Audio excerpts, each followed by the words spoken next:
saya berikan rumusan Qur'annya. Sebetulnya itu standar. Yang paling standar di dalam ujian Allah kepada manusia, supaya ada nilai rasa dalam diri kita bahwa kita itu punya Allah. Itu poin tertingginya.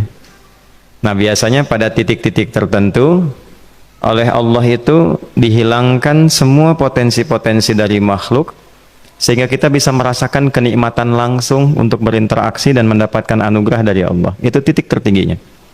Sambil contoh begini, Nabi Zakaria itu yang paling viral di Al-Quran, salah satunya divonis oleh manusia tidak akan mungkin punya keturunan. Secara klinis mustahil, karena istrinya divonis monofus dan mandul. Secara medis semua sudah angkat tangan. Tapi apa yang dilakukan? Nanti ini akan melahirkan rumus di Quran surah kelima Al-Maidah ayat 35. Nanti jadi rumus standar dari apa yang dialami oleh beliau ini. Di titik itu beliau menangkap isyarat bahwa ketika manusia sudah mengatakan tidak mungkin, itu tanda awal dari Allah supaya kita langsung memohon kepadanya, karena Allah ingin memberi tanpa perantara siapapun. Maka dilakukanlah kemudian solat. Solat itu dalam bahasa Arab, terjemahan kitanya artinya sesuatu yang tersambung, terkoneksi. Karena itu saat kita sedang solat, kita sedang menyambungkan diri kepada Allah. Anta'budallaha ka'annaka tarah, kata Mas Ihsan tadi. Kita menyembah Allah dan kita merasa diawasi, dinilai oleh Allah. Maka dalam solat itu beliau meminta, ya, permintaannya viral. Qala rabbi habli min ladunka dzurriyyatan thayyibah innaka sami'ud du'a. Bahasa bebasnya begini, ya Allah, semua memvonis aku tidak akan mungkin punya keturunan. Sekarang aku memohon kepadamu saja yang tidak punya batas dalam pemberian. Nah, sebelum ke sedekah dengan harta, Allah mengajarkan dulu sedekahlah dengan tubuh kita. Karena tidak semua orang boleh jadi memiliki harta, tapi semua orang punya potensi untuk menggerakkan tenaganya untuk meminta. Oleh karena itu diletakkan sebelum harta itu solat. Kenapa rukun Islam yang kedua solat, selanjutnya zakat? Karena tidak semua orang bisa mengeluarkan harta. Kalau tidak ada satu pun mentok di harta, maka gunakan tubuh kita untuk menunaikan solat. Itu rumus Nabi Zakaria. Maka beliau tunaikan di mihrabnya Maryam, minta ke Allah. Rumus kedua, sebut nama Allah, Asmaul Husna, sesuai kebutuhan kita. Jadi nggak harus 99. Misal, ini mau menuntut ilmu, sekolah, sebut ya Allah ya Alim, pemilik ilmu. Ada persoalan rizki yang ingin kita dapatkan, ya Allah ya Razak. Ada proyek, ada kegiatan yang kira-kira tantangannya tidak mudah, ya Allah ya Al-Fattah. Ini beliau minta karena divonis tidak mungkin, maka meminta kepada Allah dengan nama pemberian tanpa batas, namanya Wahhab. Disingkatnya Hab. Rabbi habli, ya Allah yang tak punya batas dalam pemberian. Mereka memvonis aku punya batasan, maka mohon anugerahkan darimu saja. Jika padamu belum sempat juga terkabul, maka mohon tunjukkan kepadaku dengan cara apa lagi aku mesti meminta. Maka dalam situasi mentok itulah kemudian turun langsung jawaban. Fanadatul malaikatu wa huwa qa'imun yusalli fil mihrab annallaha yubashshiruka bi Yahya. Tolong garis bawah ini.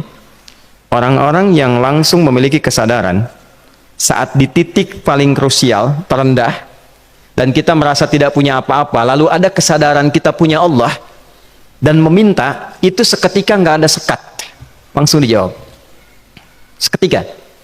Nah, karena itu biasanya di momen tertentu setiap kita itu pasti mengalami peristiwa itu, apapun bentuknya.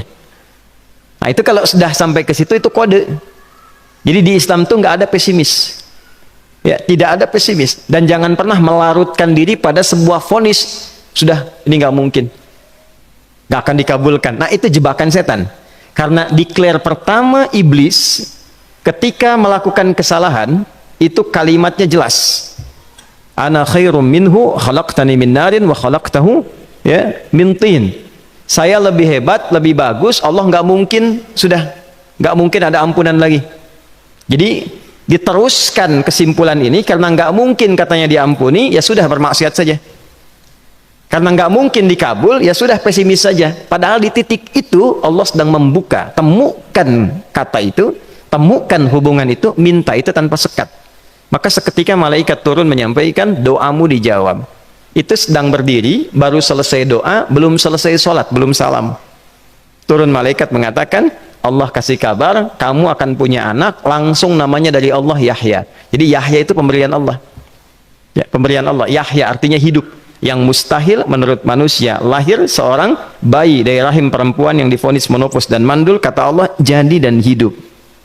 Nah, rumus itu nanti terus dialami oleh para nabi, puncaknya di era Nabi Muhammad SAW, nanti melahirkan panduan di Quran surah 5 ayat 35. Ya ayyuhalladzina amanu ittaqullaha wabtaghu ilaihil wasilah. Perhatikan kalimatnya dengan detail ya. Hei semua orang yang masih merasa punya iman. Tuh iman kita disentuh. Jadi kalau mengalami persoalan di titik nadir, terendah, itu yang disoal oleh Allah imannya dulu. Kamu masih punya iman nggak? Orang beriman nggak mungkin pesimis. Orang beriman nggak akan putus asa. Orang beriman nggak akan bunuh diri. Imannya ditanya dulu. Katanya kau beriman, iman kamu di mana?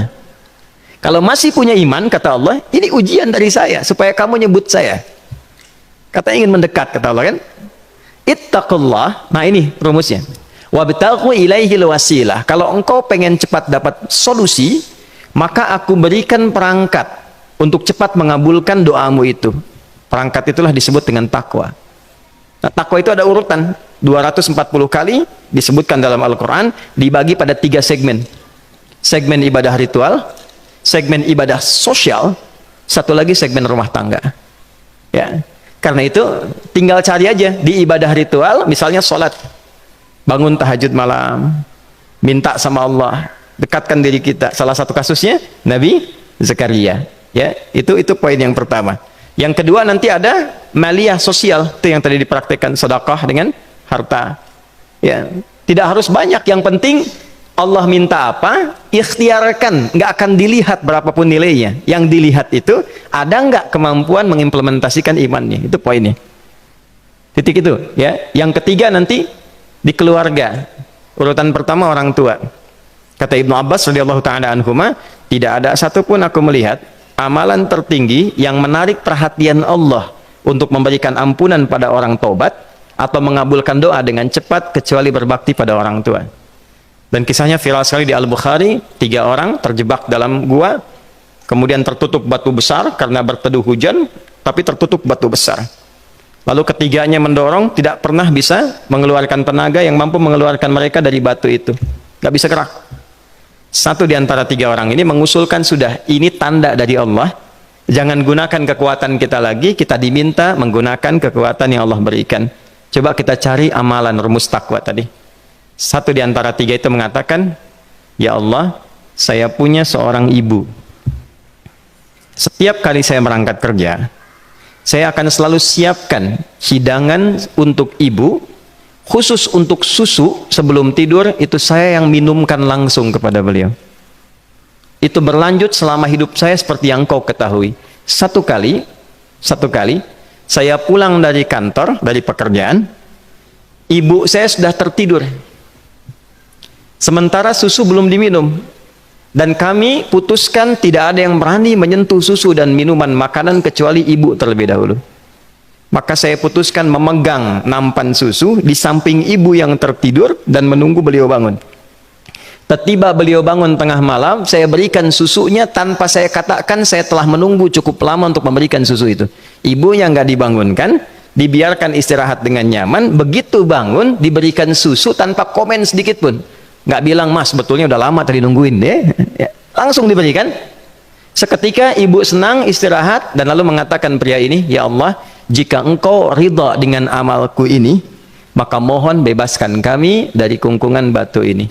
Lalu ketiganya berikhtiar mendorong, yang tadinya tidak punya kekuatan, seketika batu itu menggelinding dan membebaskan 3 orang itu.